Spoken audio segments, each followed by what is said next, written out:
함께 읽은 이제 시편 68편에 있는 이 말씀을 통해서 하나님께서 주시는 은혜를 우리가 함께 나누기를 원합니다.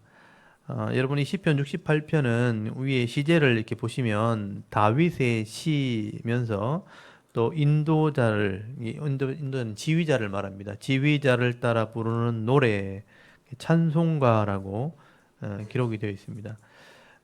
그리고 여기 다윗의 시라는 제가 지난주도 보여드렸지만 미즈모를 제가 시편을 보면 이게 다윗 이름이거든요. 노란색으로 된 게 다윗, 그 앞에 있는 전치사 레는 의해서 다윗을 통해서 이렇게 해석이 되어집니다. 그러니까 다윗에 의해서 지어진 미즈모로 시 라는 뜻이죠. 다윗이 깨달은 것을 기록한 노래 이렇게 이해하시면 됩니다. 근데 이게 지휘자의 인도를 따라서 함께 찬양대가 불렀다 이런 뜻입니다. 그 당시에 아마 예배를 드릴 때라든지 또 무슨 일을 할 때 불렀던 노래예요. 근데 오늘 내용을 보시면 이제 전쟁에 관한 겁니다. 그래서 내용을 보시면 그 의미를 좀 알 수 있는데요. 좀 내용이 길긴 하지만 이스라엘의 왕이었던 다윗이 왕으로서 전쟁에 나갈 때 또 백성들을 위해서 함께 불렀던 노래로 이렇게 알려져 있습니다. 그래서 어떤 주석가들은 이 시편 68편을 전쟁의 노래라고 해석을 하기도 합니다. 다윗이 전쟁을 나갈 때마다 백성들에게 이런 믿음과 확신을 주기 위해서 이 노래를 부르면서 나갔다는 것입니다. 그래서 여러분 1절, 2절 말씀에 보시면 다윗의 선포가 나오는 거죠. 1절, 2절이 다윗의 선포이기도 하지만 다윗의 기도기도 합니다. 백성을 위한 기도죠. 그래서 1절을 보시면요. 하나님이 일어나시니 원수들은 흩어지며 주를 미워하는 자들은 주 앞에서 도망하리다. 연기가 불려가듯 그들을 몰아내줘서 불 앞에 밀은 밀랍입니다. 초죠, 양초. 밀랍이 녹음같이 악인이 하나님 앞에 망하게 하소서라고 선포를 하게 됩니다. 여기 보면 악한 자들, 또 원수들, 미워하는 자들이라는 표현 나오죠. 대적들을 말하는 겁니다. 대적들과 전쟁을 하러 나갈 때에 이 선포를 했다는 거예요. 사실 이 다윗의 선포는 모세의 기도입니다. 여러분 민수기 10장 35절에 보면 모세가 시내산에서 하나님과 언약을 하고 성막을 제조하고 난 뒤에 광야로 출발을 하게 되죠. 첫 출발을 하게 될 때 이 기도를 하게 되는 겁니다. 그래서 성막에 구름이 탁 떠오르는 순간에 처음으로 이제 이 제사장이 법궤를 메고 출발을 할 때 출발 기도가 바로 이 기도입니다. 그래서 민수기 10장 35절에 보면 괴가 이 법궤가 떠날 때 모세가 말하되 여호와여 일어나사 주의 대적을 흩으시고 주를 미워하는 자가 주 앞에서 도망하게 하소서라고 기도하거든요. 내용이 똑같죠. 하나님이 일어나신다면 여기 보면 원수들이 흩어지고 주를 미워하는 자는 주 앞에 도망하리다. 다윗이 선포했던 것처럼 이 모세가 첫 광야로 출발할 때 이 출발 기도했던 내용이 바로 이 내용입니다. 그래서 이미 다윗은요, 모세가 광야를 출발할 때 이 기도하며 시작했던 것처럼 이 전쟁에 나갈 때 백성들을 위해서 지금 이 선포를 했다는 거예요. 하나님께서 일어나신다면 하나님은 의인들을 위해서 싸워주실 것이다. 대적들은 흩어지게 될 것이다. 도망가게 될 것이다. 하고 선언을 하는 겁니다. 그래서 여러분 17절 한번 보십시오. 거기 보면요, 하나님의 병거가 나오죠. 하나님의 병거는 천천히고 만만이라 주께서 그 중에 계심이 시내산 성소 계심 같다. 그런 표현 나오죠. 하나님은 병거가 천천히고 만만이라.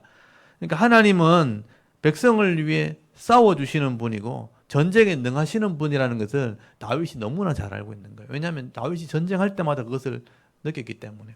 하나님은 우리를 위해 싸워주실 분이고 병거가 천천히고 만만이라. 그래서 이 하나님이 병거를 가지고 싸워주시기 때문에 어떤 나라나 어떤 군대도 하나님은 이길 수 없다는 것을 아는 거예요.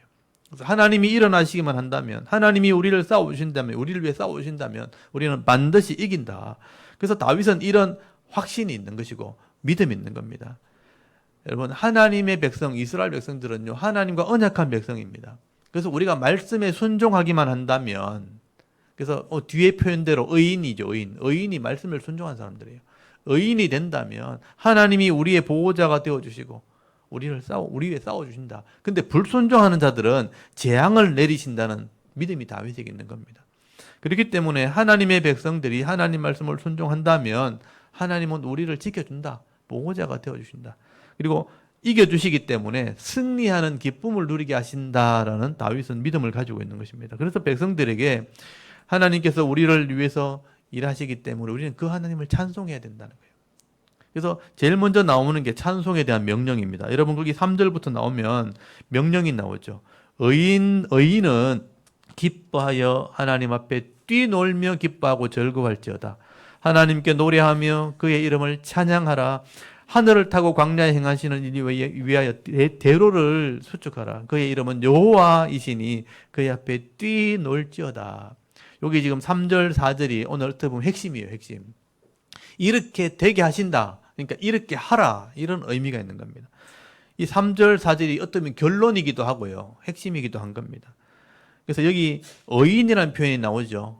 하나님 말씀을 순종하는 자가 하나님 보실 때는 의인들이에요. 의를 행하는 사람들이니까.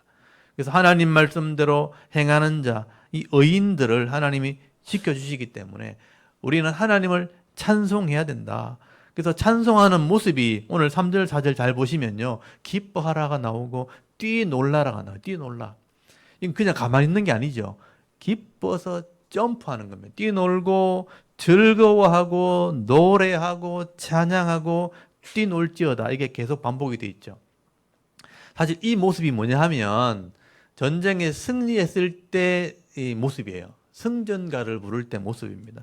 여러분 고대 전쟁에서 목숨을 걸고 이렇게 전쟁에 나갔을 때 그 전쟁에 이기게 되면요. 온 군대가 막 함성을 지르고 막 창을 던지고 막 이렇게 하는 거예요. 끝났을 때 전쟁에 이겼을 때 막 뛰고 함성을 지르고 하는 겁니다. 여러분 오늘날 이 전쟁의 고대 전쟁의 축소판이 뭐냐면 스포츠예요. 실제로 칼도 못 싸우니까 이렇게 경기로 싸우는 겁니다. 그 중에 제일 대표적인 게 축구잖아요. 축구. 막 11명이 대결하는 거잖아요. 얼마 전에 아시안컵 축구 경기 있었잖아요. 보셨어요? 기대하면서 저도 축구를 좋아하니까 봤었는데, 물론 이제 4강에서 떨어졌지만, 그 축구를 보면 나라들이 경쟁을 하잖아요. 사실 막 최선을 다해, 뭐 죽을 힘을 다해 뛴단 말이에요. 막 뛰다가도 마지막에 역전을 하거나 이 결승골을 넣어서 이기잖아요. 이기면 막 난리 나잖아요. 전부 다 막 벌쩍벌쩍 뛰고 막 소함 치고 소리 지르고 뭐 애들도 뛰고 어른도 뛰고 부끄러운 것도 없어 그냥. 벌쩍벌쩍 뛰는 게 승리의 기쁨이죠. 이 모습이 바로 3절 4절이에요. 너희들은 이렇게 하라. 하나님이 이렇게 하시기 때문에 이렇게 하라라고 말하는 것입니다. 여러분이 무슨 경기를 하다 이겼을 때 정말 기쁘니까 막 벌쩍벌쩍 뛰잖아요. 뛰논다는 게 그런 거예요. 뛰놀을지어다. 그리고 노래하라, 찬양하라. 그래서 이렇게 기뻐하고 뛰게 하실 그 하나님을 찬송하라. 그리고 이제 5절부터 6절까지는요. 하나님을 이렇게 노래해야 될 이유를 설명하는 거죠. 하나님이 어떻게 우리를 다스리시는가. 여기 5절 한번 보십시오. 그의 거룩한 처소에 계신 하나님은 고아의 아버지시며 과부의 재판장이시라. 하나님이 고독한 자들은 가족과 함께 살게 하시며 갇힌 자들은 이끌어내사 형통하게 하시느니라. 오직 거역하는 자들은 거처는 메마른 땅이로다. 하나님이 말씀대로 공의로 이 땅을 다스리시는 분이라 하는 것을 말씀하고 있는 거예요. 그래서 하나님이 그 의인들을 위해 싸워주시는 겁니다. 하나님은 공의의 하나님이시죠. 공평하게 우리를 다스리시는 분이기 때문에 우리가 하나님을 찬송할 수 있다는 거죠. 어떻게 우리를 다스리시는가? 하나님은 그 거처에 계시지만 이 땅을 다 살피시는데 고아와 과부를 재판하시는 분이라. 고아의 아버지가 되시고 과부의 재판장인데 이 표현이 뭐냐 하면 성경을 계속 읽다 보면 이게 이렇게 느껴지는 거죠. 고아와 과부는 가장 연약한 자들이죠. 힘없는 사람, 도울 힘이 아무도 없는 사람을 얘기할 때 고아와 과부라고 표현하는 거죠.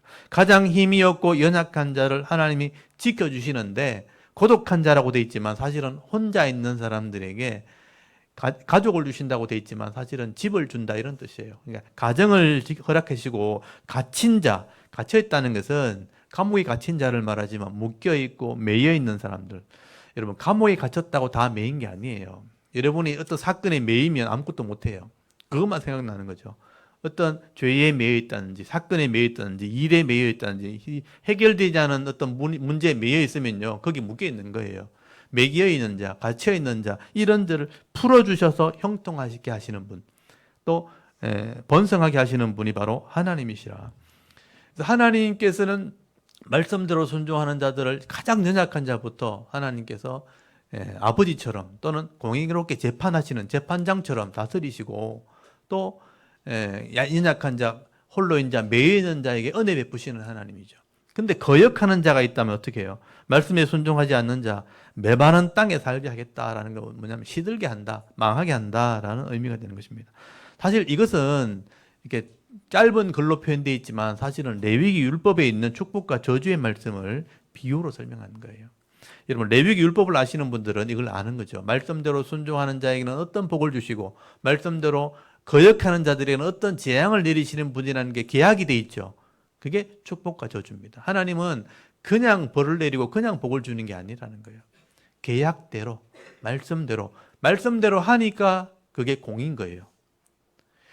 약속했는 대로 하기 때문에. 여러분, 약속에 하나님과 우리는 죄인들이지만 하나님은 구원자시지만 이 말씀으로 같이 약속을 했단 말이에요. 그럼 약속에 같이 매여 있는 거예요. 그래서 말씀대로 복을 주셔야 그게 공이죠. 우리는 말씀대로 순종을 해야 복을 자기게 되는 겁니다. 근데 말씀대로 불순종하면 말씀대로 재앙을 받도록 계약이 되어 있는 거죠. 그래서 말씀대로 재앙을 내려야 그게 하나님의 공인 거예요. 그래서 그렇게 하나님은 공의를 행하시는 분이라고 다윗이 고백을 하고 있는 거죠. 그렇게 공의를 행하시는 분이 우리를 구원하시기 때문에 우리는 하나님을 찬송할 수밖에 없는 겁니다. 이게 다윗의 믿음이었어요. 다윗은 이렇게 하나님이 우리를 공의로 다스린다는 걸 알기 때문에 다윗도 나라를 다스릴 때 이 말씀에 근거해서 나라를 다스리게 되는 겁니다. 우리가 공의롭게 행하면 하나님이 우리를 도와주신다, 그런 믿음이 있는 거죠. 그리고 다윗은 실제 전쟁을 할 때도 이렇게 선포하는 겁니다. 우리가 의인으로 하나님을 따른다면 하나님이 우리를 도와주실 수밖에 없다는 거예요. 그래서 전쟁에 나갈 때 이 말씀을 선포하는 거죠. 그리고 여러분, 전쟁만 전쟁이 아니죠. 삶의 현장에서 하는 영적인 전쟁이 우리한테 있는 거예요. 영적인 싸움을 할 때 하나님 말씀을 순종하는 자가 되어라. 그러면 하나님이 우리를 위해 싸워주신다. 그러면 하나님께서 반드시 우리의 보호자가 되어주실 뿐 아니라 우리를 위해 싸워주실 때 이런 악한 자들, 대적들을 이기게 하신다. 연기같이 사라지게 할 것이고 밀랍의 초가 녹듯이, 불의 초가 녹듯이 사라지게 만들 것이다 라고 말씀을 하게 되는 거죠. 여러분, 오늘 저와 여러분도 하루하루 삶을 살아갈 때 또 무슨 일을 하기 전에 이런 다윗처럼 하나님을 경외하는 마음, 그 믿음으로 기도하면서 나아갈 때 영적인 전쟁에서 승리하는 삶, 이 찬송하는 삶을 살아갈 수 있는 그런 믿음 있는 성도들이 다 되실 수 있기를 바랍니다. 그리고 여러분, 17절부터는 폭이 점점 넓어지는 거죠. 17절부터 거기 7절부터 단락이 나눠지고 있죠. 7절에 보면 동그라미가 붙어 있죠. 내용이 다르다는 거예요. 7절부터 18절까지가 한 단락이에요. 요 단락에는 과거에 역사하셨던 그 하나님을 찬송하라는 겁니다. 과거에 역사했던. 그래서 7절부터 이 과거형이 나와요. 7절 한번 보십시오. 여호와여, 주의 백성 앞에서 앞서 나가서 광야에서 행진하셨을 때가 과거형이죠. 행진하셨을 때에 땅이 진동하며 하늘이 하늘 앞에 떨어지며 저 시내 산도 하나님 곧 이스라엘의 하나님 앞에서 진동하였나이다 하고 과거의 일을 얘기하는 거죠. 하나님께서 이스라엘 백성들을 죄를 상징하는 애굽에서 건져냈잖아요. 그래서 시내산에 가서 하나님과 언약을 맺게 됩니다. 그래서 이스라엘 백성이 하나님 백성이 된 거예요. 그 하나님을 얘기하는 것이죠. 그래서 하나님께서는 이 이스라엘 백성들에게 이 하나님의 나라를 상징하는 가나안 땅, 그 기업을 그들에게 주셨다는 겁니다. 이게 찬송해야 될 이유죠. 여러분, 9절에 한번 보십시오. 하나님이여, 주께서 흡족한 비를 보내사 주의 기업이 곰핍할 때 주께서 그것을 견고하게 하셨고, 여기 주의 기업이 뭐냐면 가나안 땅이에요. 하나님이 애굽에서 건져내셔가지고 시내산에서 언약하시고 언약한 백성들을 가나안 땅 기업을 그들에게 주셨다. 그래서 비를 주시고 곰핍할 때 그들을 견고하게 하셨다. 10절에 보시면요, 주의 회중을 그 가운데 살게 하셨나이다. 하나님이여, 주께서 가난한 자를 위하여 주의 언택을 준비하셨나이다. 하나님께서는 자기 백성들에게 기업을 주시는 분이에요. 여러분이 각자에게도 가나안 땅에 기업이 다 있는 거예요. 그게 여러분의 가정과 직장이에요. 하나님이 여러분에게 기업을 주셔서 흡족한 비가 은혜를 상징하는 거예요. 여러분, 비를 주면 농사에 생명을 얻고 살아나죠. 근데 오늘날 우리 성도들에게는 은혜를 상징하는 거예요. 하나님이 은혜를 우리에게 주시는 거죠. 때로는 양식을 주시기도 하고 그 가운데 살아갈 수 있도록 은택을 주셨다. 여기 은택이란 말을 썼지만 사실은 여기 토부란 말이에요. 토부. 토부는 많이 들어보셨죠? 좋은, 보시기에 좋았더라. 토부라는 말이에요. 그래서 우리 식으로 좀 번역하면 은혜를 주셨다. 하나님께서 우리에게 흡족한 비를 주시고 이런 은혜를 늘 베풀어 주셨다. 그리고 대적들이 일어나면 어떻게 하는가? 하나님이 그들을 치셔서 전쟁에 이기게 하셨다. 11절부터는요. 대적들을 막아주시는 하나님입니다. 그래서 그 하나님을 자랑하게 되는데 11절에 보니까 주께서 말씀을 주시니 소식을 공포하는 여자들은 큰 무리라. 여기 소식을 공포한다는 게 뭐냐면 승리를 알려주는 여자를 말하는 거예요. 여러 군데의 왕들이 도망하니 집에 있던 여자들도 탈취물을 나누도다. 내가 양우리에 누울 때 그 날개를 은으로 입히고 그 깃을 황금으로 입힌 비둘기 같도다 라고 비유로 지금 설명을 하는 거예요. 여기 소식을 공포하는 여자들의 큰 무리, 이게 뭐냐면 사실은 전쟁의 승리를 알려주는, 승리의 소식을 전하는 여인들을 말하는 거예요. 여러분, 애굽에서 이스라엘 백성이 홍해를 가르고 나왔을 때 그 홍해에서 애굽의 군대들이 몰살당했죠. 그 군대들이 다 죽고 구원을 받았을 때 미리암이 소고를 치며 찬송하죠. 여인들이 찬송을 하잖아요. 그게 승전가를 부르는 겁니다. 여러분, 골리앗이 다윗에게 죽임을 당했을 때 전쟁에 이겼잖아요. 그때 다윗이 예루살렘으로 들어올 때 그 예루살렘 여인들이 노래 불렀죠.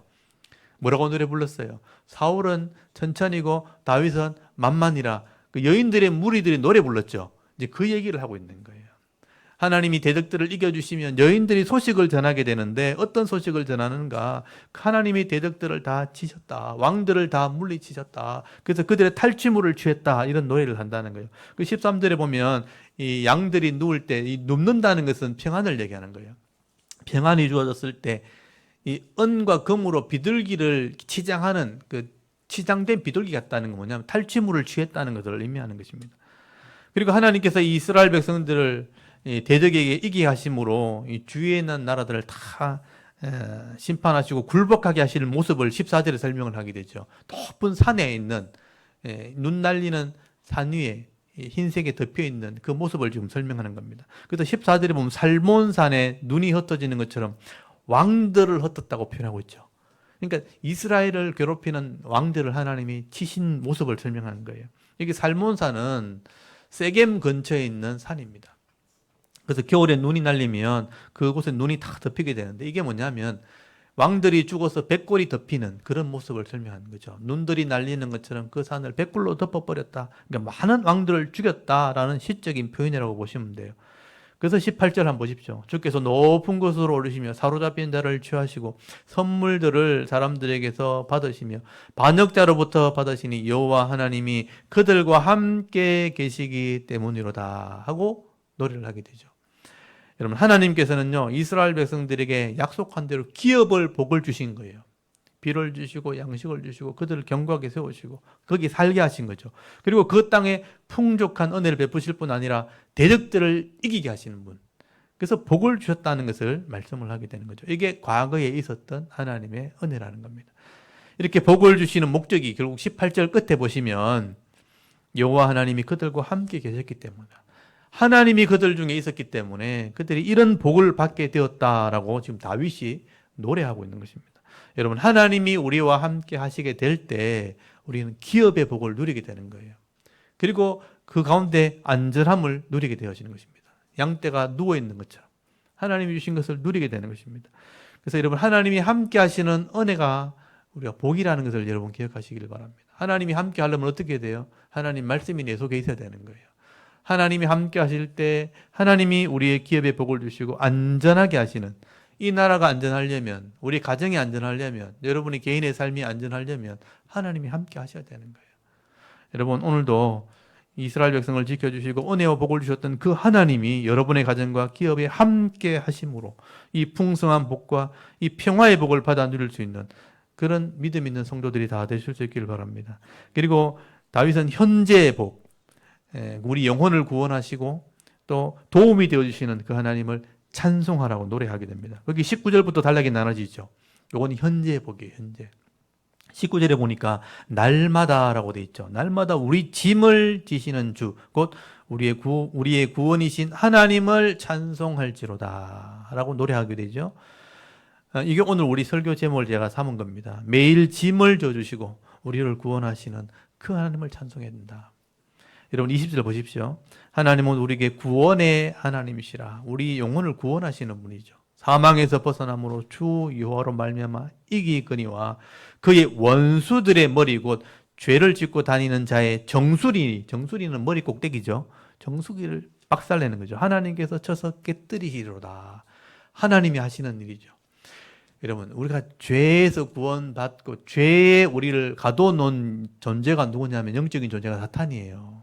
그 죄를 짓게 한 존재를 원수를 깨뜨리시는 분이 하나님이십니다.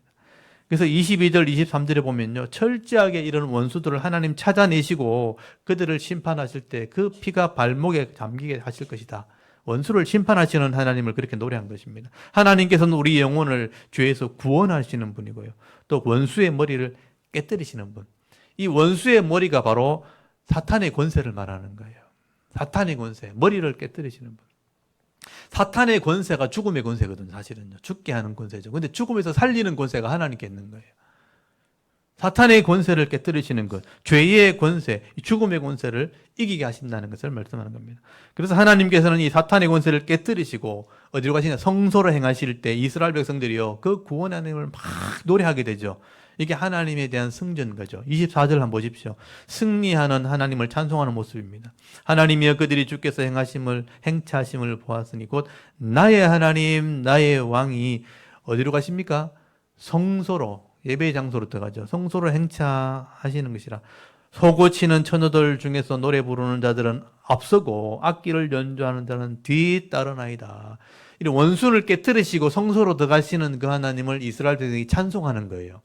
그 승리하신 하나님을 소고를 치면서 악기를 연주하면서 찬송하면서 간다. 원수를 심판하시고 예배 자리로 가시는 그 하나님, 여인들이 찬송을 하는 것처럼 하나님 백성들이 이 구원의 하나님을 찬송한다는 것입니다. 여러분 19절 말씀해 보시면요. 하나님께서 이 은혜로 우리를 다스리시는데 어떻게 한마디로 표현하면 우리의 짐을 져주신다고 표현해요. 제가 이 부분이 굉장히 마음에 많이 와닿았습니다. 그래서 원수를 이기게 하시고 우리의 죄의 짐에서 건지셔서 우리가 살아가는 동안 여러 가지 짐이 있는데 그 짐을 지시는 분이 하나님이시라는 거예요. 그래서 우리가 하나님을 찬송해야 되는 거예요. 그 승리하신 주님을 이스라엘 백성이 찬송했듯이 우리가 그 하나님을 찬송해야 된다.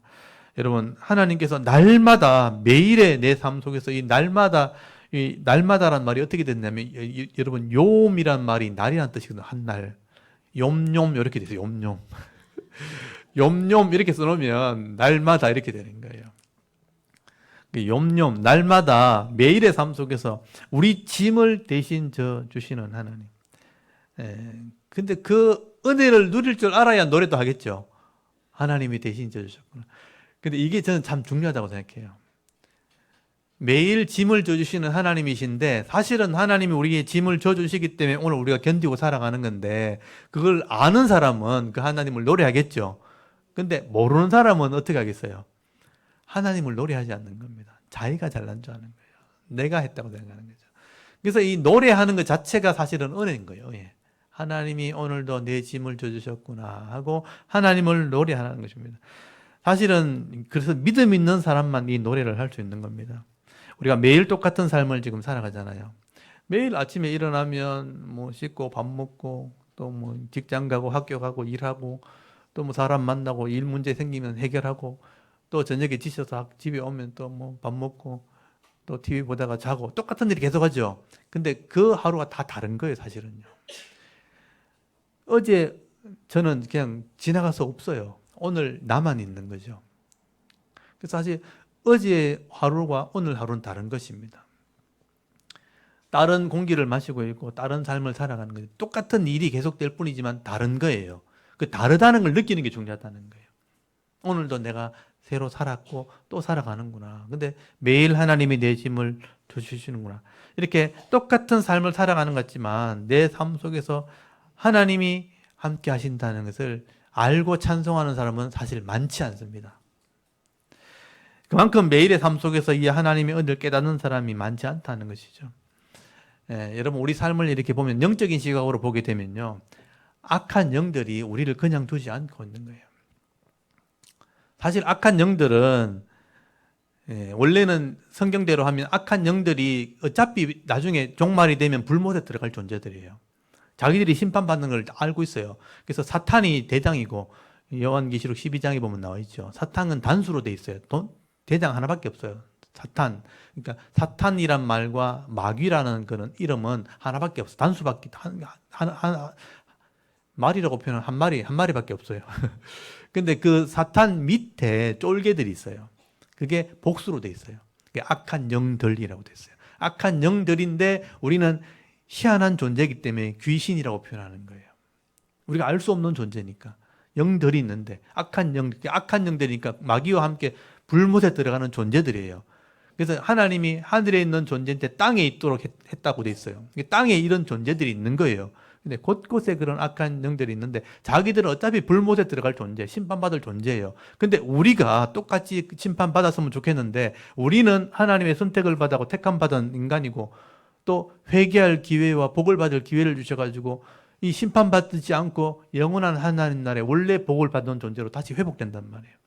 근데 악한 존재 입장에서는 영적인 존재가 어차피 자기는 심판받을 존재인데 회복되는 존재를 보면 시기가 나는 거죠. 이게 악한 영들의 본성이에요, 본성. 그래서 악한 영들은 시간이 지나면 자기는 심판받을 걸 알기 때문에 구원받을 우리 인간들을 보면요, 이제 같이 죄를 지으면서 악을 행하는 거 보면 자기 동료니까 괜찮지만 회개하고 복을 받는 존재를 보면 시기가 나는 거예요. 그래서 어떻게든지 그 복을 못 받게 하려고 하는 그 성질이 있는 거죠, 성품. 그게 악한 성품이에요. 그래서 우리가 아침에 깨어나고 삶을 살아가려고 하면 이 악한 영들이 어떻게든지 이 하루 동안도 행복하지 않게 하려고 우리를 막 시험한다는 거죠. 그게 영적인 시험입니다. 영적인 그쪽에서 하는 건 시험이고 우리 입장에서 볼 때는 영적인 싸움이 되는 거예요. 이게 매일마다 반복이 되는 겁니다. 그래서 이 매일마다 이런 영적인 싸움에서 이 복을 누리지 못하도록 사람을 통해서 막 자기 동료가 있겠죠. 악한 편에 있는 사람도 있겠죠. 순종하는 그 사람을 통해서 우리를 막 공격하는 거, 시험하고 막 시험을 하고 또는 환경을 만들어 버려요. 악한 환경을 만들고 어떻게든지 분을 나게 만들고 분이 나면 이성을 잃어버리고요.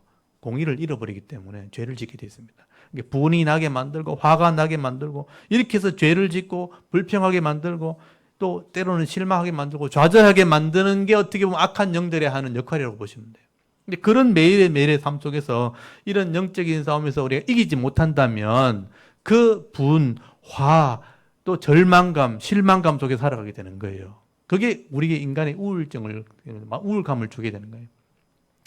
그렇게 대부분이 그렇게 살아가는 거예요, 사람들이. 근데 그런 영적인 싸움에서 이기는 사람은 많지 않다는 거죠. 그래서 여러분, 이런 실망하게 되어지고 낙심하게 되어지면 절대로 하나님을 찬송할 수 없습니다. 내 짐을 져주시는 하나님을 깨닫지 못한다면. 그래서 항상 불평을 하게 되죠. 그래서 불평하는 입술에는 찬송이 나올 수가 없죠. 야고보가 말했잖아요. 한 입술로 불평과 찬송이 같이 나올 수 없다는 거예요. 그래서 어려운 인생을 살아가는 것입니다. 그래서 여러분, 우리가 하나님을 기억하고 말씀을 순종해야지만 하나님이 우리를 도와주실 수 있고, 우리를 도와주실 때, 내 짐을 져주실 때 우리는 하나님께 감사할 수 있고 찬송하는 삶을 살게 되어지는 것입니다. 다윗은 그 하나님, 짐을 져주시는 하나님을 찬송하는 자가 되라라고 표현하고 있지만 좀 다른 말로 표현하면 하나님을 기억하는 믿음 있는 사람이 되라는 얘기예요. 결론적으로 찬송하는 사람을 보면 그 속에 하나님이 함께하고 있다는 것입니다. 찬송하는 사람이 사실 복된 사람인 거죠. 그래서 여러분, 찬송하는 자가 되어야 되는 거죠. 그래서 저는 이런 찬송이 있죠. 바라고 원하고 기도합니다. 그 찬송 아십니까? 네, 제가 최근에 와서 그 찬송을 이렇게 같이 또 찬송을 드리기도 하면서 가사를 이렇게 읽어보면 그 가사 좀 찾아줄 수 있어요? 한번 띄워주시면 좋겠는데요.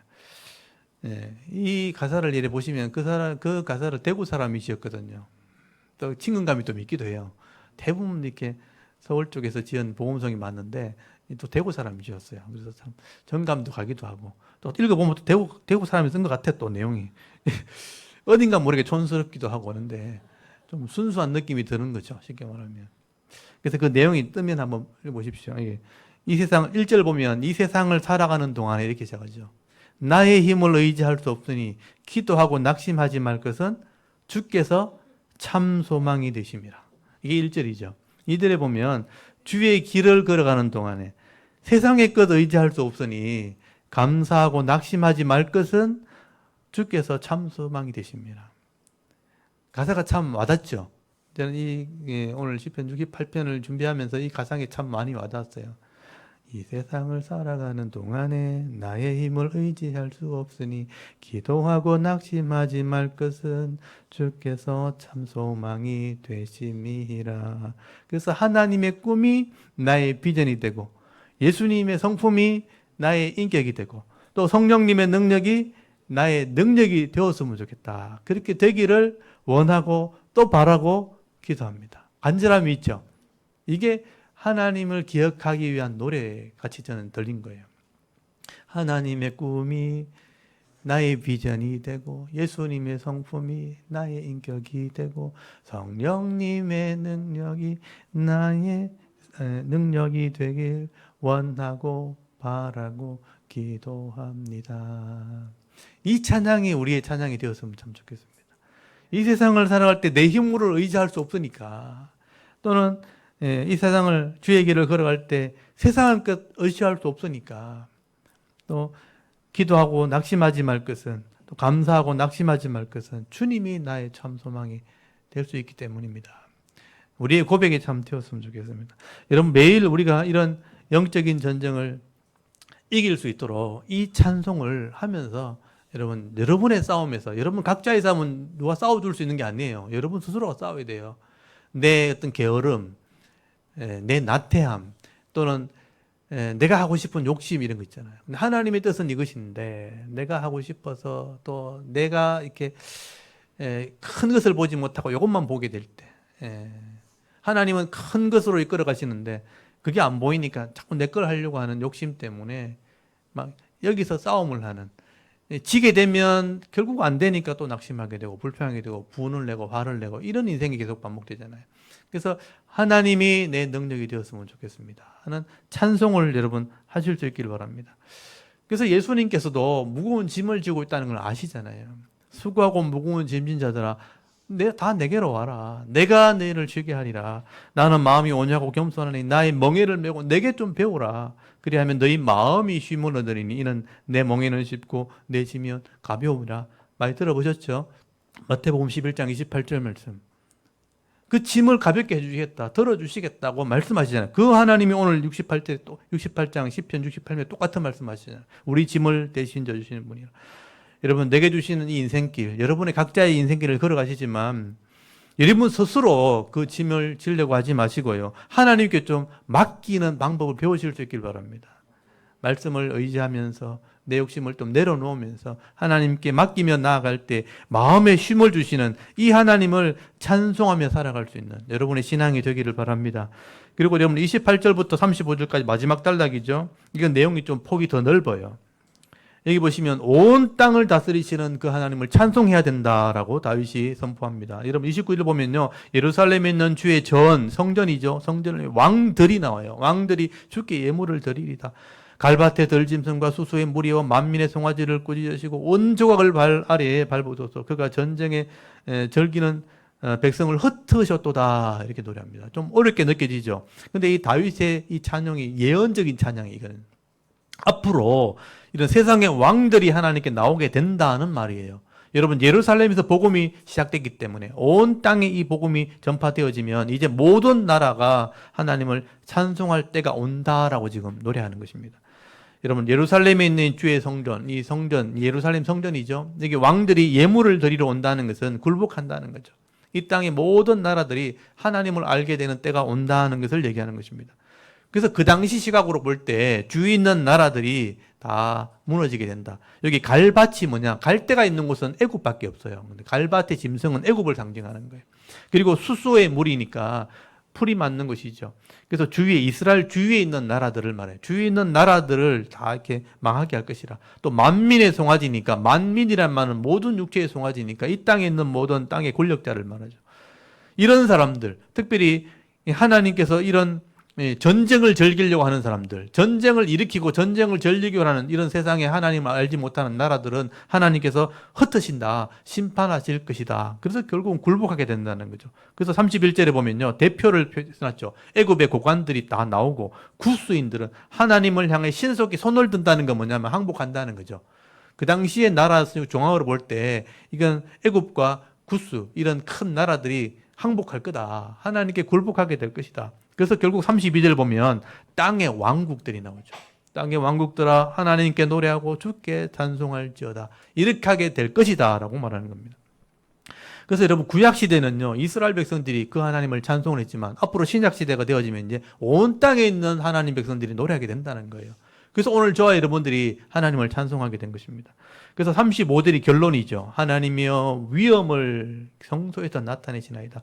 이스라엘의 하나님은 그의 백성에게 힘과 능력을 주시나니 하나님을 찬송할지어다가 결론이에요. 하나님을 찬송할지어다. 그 하나님을 찬송할지어다.